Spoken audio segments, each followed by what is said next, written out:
System एक ऐसी चीज जिसने वर्ल्ड के सबसे वीकेस्ट हंटर को बनाया शैडो मोनार्क एंड उसे दी कुछ ऐसी एबिलिटीज जो कि सिर्फ सोलो लेवलिंग ही नहीं बल्कि पूरे एनिमे वर्स की सबसे आइकॉनिक एबिलिटीज में से एक हैं। एंड इस वीडियो में मैं तुम्हें यही बताने वाला हूँ कि आखिर ये सिस्टम कैसे वर्क करता है, उसे किसने बनाया है एंड आखिर ये कैसे जिन्वू को पावरफुल बनाता है। वेल, आगे बढ़ने से पहले स्पॉइलर, आखिर मैं ये क्यों कहता हूँ।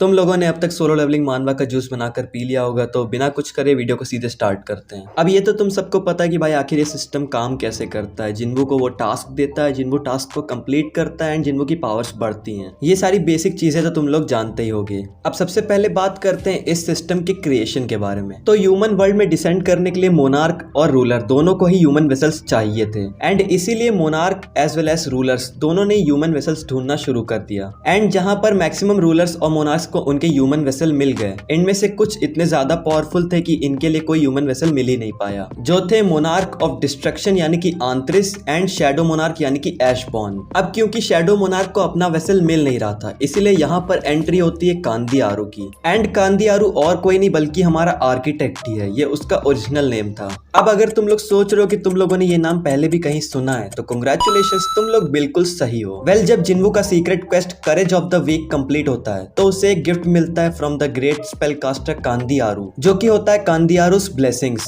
वेल, इससे होता ये है कि जिन्वू अपनी लाइफ टाइम तक हमेशा हेल्दी रहेगा, उस पर कोई भी टॉक्सिन काम नहीं करेगा, उसके ऊपर कोई भी पोजेशन काम नहीं करेगा। एंड टू बी ऑनेस्ट, ये मुझे काफी ओपी एबिलिटी लगती है संग जिन्वू की। Well, coming back to the topic, Kandiaru यानी कि जो हमारा आर्किटेक्ट है वो शैडो मोनार्क के पास एक डील लेकर आता है। एंड डील ये थी कि भाई वो शैडो मोनार्क का प्रॉपर वेसल ढूंढ देगा, बट इन रिटर्न उसे चाहिए थी इमॉर्टलिटी, यानी कि वो चाहता था कि भाई वो अमर हो जाए। वेल, शैडो मोनार्क यानी कि जो हमारा ऐशबॉर्न था भाई, वो इस डील को एक्सेप्ट कर लेता है। एंड इसके बाद जो आर्किटेक्ट है भाई, वो पूरी डबल डंजन वाली जो जगह होती है जहां पर जो गॉड स्टैचू रखी होती है, वो पूरी जगह को आर्किटेक्ट ने ही बनाया होता है। एंड उसके कुछ रूल्स को सेट करता है एंड जो भी उसे सरपास कर पाता है यानी कि उनको कंप्लीट कर पाता है, वो शैडो मोनार्क का वेसल बन जाएगा। एंड आर्किटेक्ट खुद जो टैबलेट वाली स्टैचू होती है ना, जो टैबलेट लेकर खड़ी होती है जिस पर सारे रूल्स लिखे होते हैं, वो आर्किटेक्ट खुद बनकर खड़ा हो जाता है ताकि वो सारी चीजों को ऑब्जर्व कर सके। बट इतना सब करने के बाद भी कुछ साल तक कोई भी ऐसा ह्यूमन नहीं मिलता है जो इन सारे मिशंस को कंप्लीट कर सके। एंड देन वहां पर आता है हमारा संग जिन्वू, जो कि इन सारे टेस्ट को पास करता है। एंड अगर तुम लोग सोच रहे हो कि ये रूल्स कौन से थे, तो ये वही कार्टेनॉन टेम्पल वाले रूल्स होते हैं। Worship the God, praise the God and prove your faith, जो वही चीजें होती हैं, उन्हीं को कंप्लीट करना होता है। एंड इसके बाद तो तुम सबको पता ही है कि क्या होता है। जिन्वू खुद को सैक्रिफाइस कर देता है सबको बचाने के लिए। वो मरने ही वाला होता है कि तभी उसके सामने एक स्क्रीन अपीयर होती है एंड सो ऑन। एंड क्योंकि जिन्वू शैडो मोनार्क का वेसल बन गया, इसका मतलब ये नहीं कि उसे सीधे ही शैडो मोनार्क की पावर्स मिल जाती हैं। जैसे कि तुम लोगों ने एनिमे में देखा है, धीरे धीरे ये सिस्टम है उसकी स्ट्रेंथ को बढ़ाता है। वो उसे टास्क देता है, पहले सिर्फ एक मॉन्स्टर को मारने के लिए एंड देन पूरी डंजन को क्लियर करने के लिए, जिससे जिन्वू की स्ट्रेंथ बढ़ती जाए। एंड एक टाइम है जब वो भाई शैडो मोनार्क की पावर्स को लेने के लिए केपेबल हो जाए। वेल, जितने भी टास्क जिन्वू कंप्लीट करता है, ये सिस्टम उसे अलग अलग तरीके के रिवॉर्ड्स देता है, जैसे कि स्टैट्स पॉइंट्स, जिससे वो अपने स्टैट्स को इंक्रीज कर सकता है। एंड इवन वो जितने भी डंजन्स को क्लियर करता है, मॉन्स्टर्स को मारता है, वहां से भी उसे कई सारे रिवॉर्ड्स मिलते हैं, जैसे कि उन मॉन्स्टर्स की एबिलिटी एंड इवन जो डंजन से सामान मिलता है वो भी।